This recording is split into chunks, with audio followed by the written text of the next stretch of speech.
They said her voice came from nowhere, a whisper in the rafters, a curse carried by the wind. No chains, no blood, only a voice, and it would destroy a man. In Tennessee they still speak her name, softly, as if the sound alone might wake her.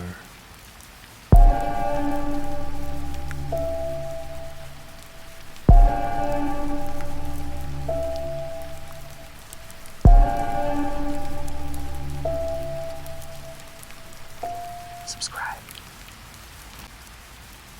Red River, Tennessee, winter of 1817. The Bell family farm sat quiet beneath low, heavy skies. John Bell was a man of faith and land, a deacon, a farmer, a father of 9. The Bells had come to stay, to raise corn and cattle, to live in peace. But peace in Red River was a fragile thing, because at night the dogs barked at shadows and the shadows barked back. John Bell saw it first. A creature crouched in the field, half dog, half rabbit. It vanished when he fired, but the next day his corn was trampled flat as if by unseen hoofs. At dinner, a knock echoed through the house, and then another. No one at the door, no tracks in the mud, and soon the knocking began to speak. The voice started as a murmur, a woman's tone, thin as thread. It called John's name, then Betsy's, then it laughed. It sang hymns in the dark, quoted scripture backward, mocked prayers before they were spoken. At first, the Bells prayed harder. Then they stopped sleeping. Neighbors came to listen, men of the cloth, of law, of reason. They all heard her, a voice, disembodied, sharp as ice.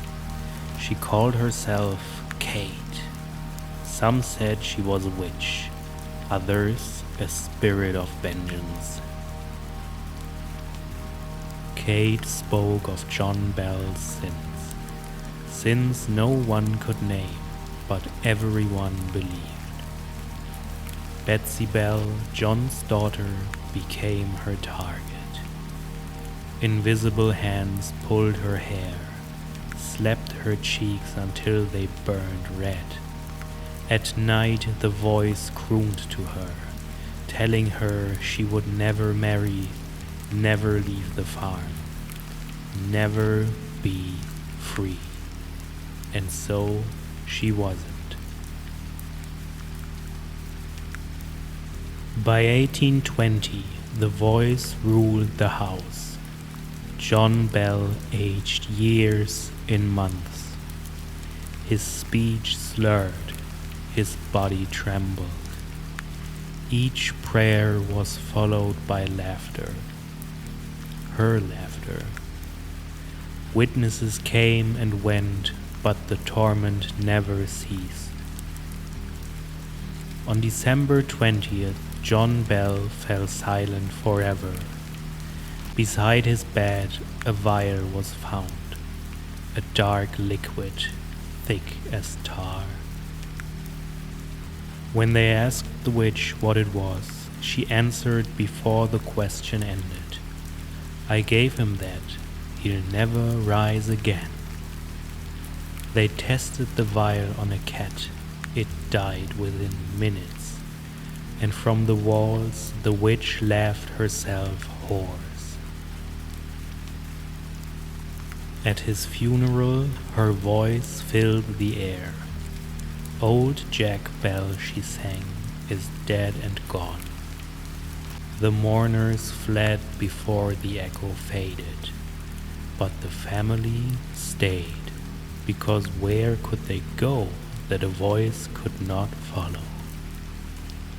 Some said Kate Betts was to blame, a neighbor wronged in business, cursing the bells from beyond the grave. Others whispered of guilt that John Bell had taken more than land from those who worked for him. And then there was Betsy. Her fainting fits, her screams, her talk of demons. Was it hysteria, or the only way a young girl could speak of what could not be spoken?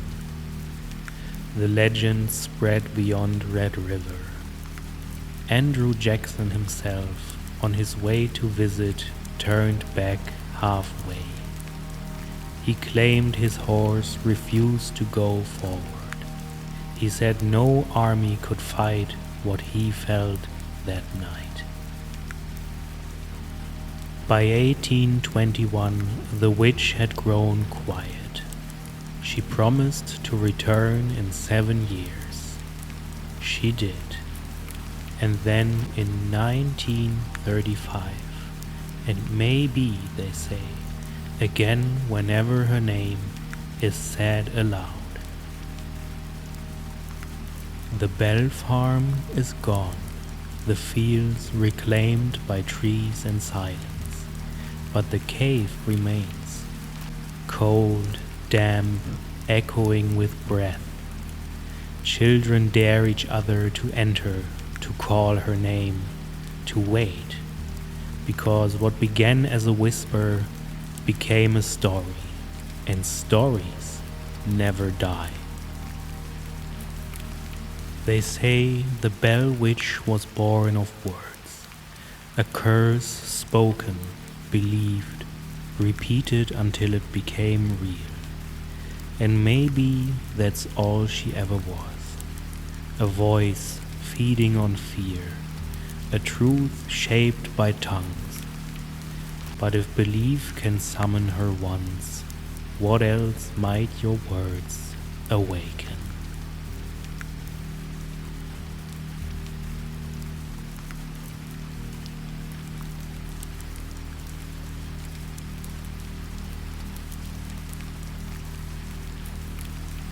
Like and subscribe.